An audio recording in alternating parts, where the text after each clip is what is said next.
如果你有20萬嘅預算，你會揀件咩嘅翡翠？今日就借咗一位從吳川過嚟嘅男粉絲，同大家講講翡翠高貨。呢位粉絲同我講要請一條翡翠手鐲送俾佢太太，因為佢太太同佢生咗3個小朋友，每日照顧屋企好辛苦。佢同前天講，我要優先種水。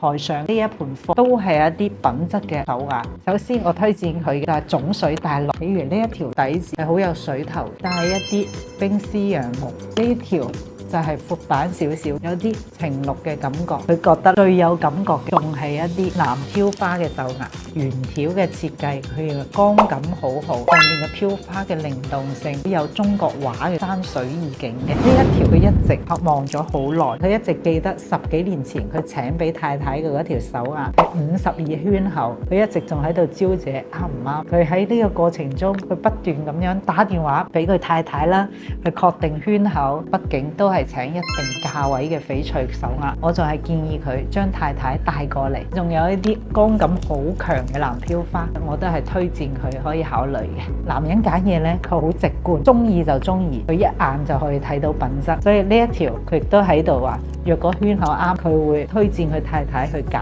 佢話我對翡翠呢冇研究，但係對靚嘅嘢呢，眼睛係唔會呃人嘅。真正好嘅品質嘅貨，你通過用手去摸，用眼睛去感知，你就知道佢嘅品質喺邊度。如果有機會，仲係期望大家呢嚟到坪洲，親眼去睇佢，去觸摸佢，去感受佢同你啱唔啱眼緣。我相信咁樣呢，你先至會長期使用佢，帶住佢人玉護養。期望大家多啲嚟揾錢錢飲茶，歡迎大家嚟坪洲，關注錢錢買翡翠唔踩坑。